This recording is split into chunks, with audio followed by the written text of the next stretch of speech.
Welcome to this explainer. If you've ever looked at a travel itinerary and just seen a flat list of names and drive times, it's pretty hard to visualize the actual experience, right?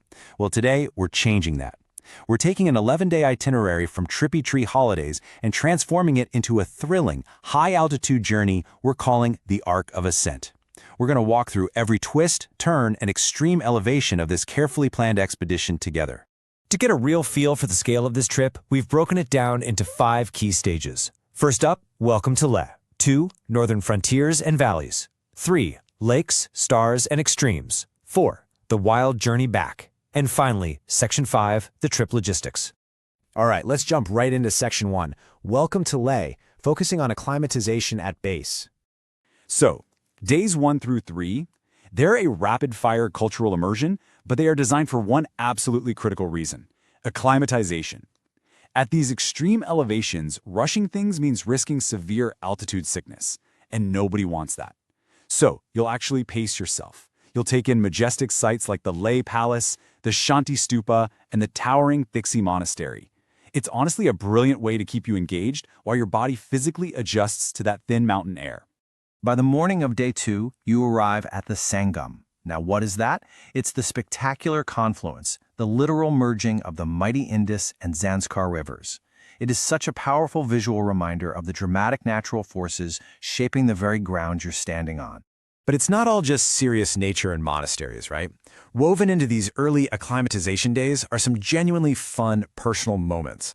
Picture this. You're pausing at Rancho School on days 2 and 3, and the itinerary actually carves out time for you to try on traditional Ladakhi costumes. It's a perfect photo op. After you've gotten all dressed up, day 3 wraps up with a totally serene Sindhu River darshan in the evening. It's just a fantastic, grounded way to end your time at base camp before the real climb kicks off. Let's move right along to Section 2, northern frontiers and valleys, where we start venturing out. And man, the journey immediately flexes its extreme nature right here. Day 4 hits you with a grueling 5-hour ascent to a staggering altitude. We are talking 17,582 feet up at the Kardungala Pass. This is a massive geographical milestone on your way into the Nubra Valley, and it is absolutely going to test the vehicles as well as your newly acquired acclimatization. But I promise you, the reward on the other side of that climb is just surreal. Once you descend to the majestic Diskit Monastery, the landscape shifts completely. By late afternoon, you're experiencing village life at Hundur, and get this, you're taking camel rides on actual sand dunes. You literally go from freezing high-altitude mountain passes to a desert landscape in a single day's drive. How wild is that? Then, day 5 takes you on a 4-hour drive to India's northernmost village, Turtuk. This part introduces a really powerful historical and geopolitical element to the trip. You'll learn about the Indo-Pak border and the line of control, observing remote villages right on the boundary. The itinerary notes that if the army gives the green light, you can even check out the bunker positions of India and Pakistan. It's a sobering, fascinating stop, balanced perfectly on the way back by visits to some gorgeous apricot orchards and the Balti Heritage House Museum. Which brings us to Section 3, lakes, stars, and extremes. This is really the narrative climax of the explainer. Now, days 6 through 8 demand some serious endurance. Day 6 starts early for a 7-hour journey to the pristine, bright blue waters of Pangong Tso Lake. Then, day 7 is another massive push, 7 to 8 hours to reach Hanlei by late afternoon. And if that wasn't enough, day 8 has you making a grueling 3-hour ascent from Hanlei up to the extremes of Umlingla Pass, followed by a 3-hour drive back. This whole segment is just about sheer grit and the unbelievable destinations waiting for you at the end of the road. While you're on that long 8-hour drive to Hanlei, you've got to keep your eyes peeled. The itinerary specifically highlights some unique wildlife to watch for, including the region's prime bird, the black-necked crane. You'll also be looking for a highly elusive animal called the kiang. Now, the kiang is a type of wild ass that is found absolutely nowhere else in the world except this specific Tibetan region. If you spot one out the window, you know for sure just how remote you've actually become. After touring the Indian Astronomical Observatory and the Mace Telescope, the massive payoff happens right at your homestay. Just imagine it. You finish a delicious dinner in this incredibly remote village, you step outside, and you look through a local telescope at a night sky completely free of light pollution. It's a magical, intimate way to cap off an intense day of travel, standing under a canopy of unhindered stars. Okay, let's head into Section 4, the wild journey back, traveling from Somariri down to Leh. Day 9 kicks off after breakfast with a 5-hour drive to Samariri.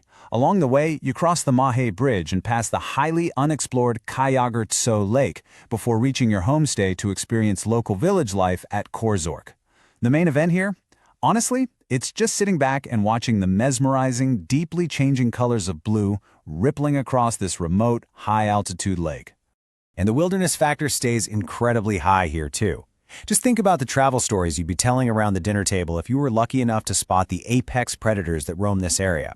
We're talking about a rare snow leopard or the super elusive Tibetan wolf. The itinerary makes a point to note that these majestic animals live right in this harsh environment, which basically makes every glance out at the landscape a potential once-in-a-lifetime encounter.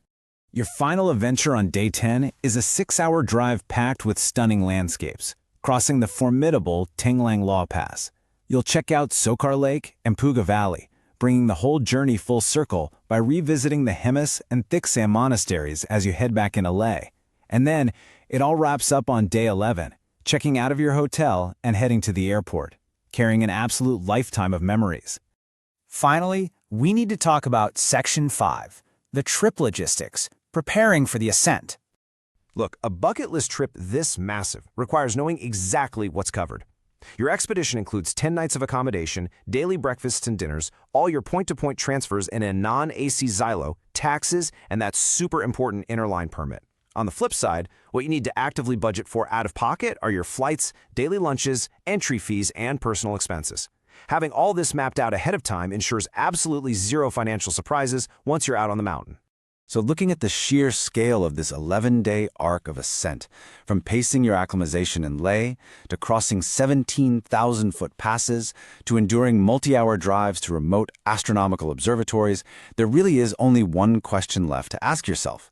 Are you ready to trade room service for a chance to spot a snow leopard at Somariri?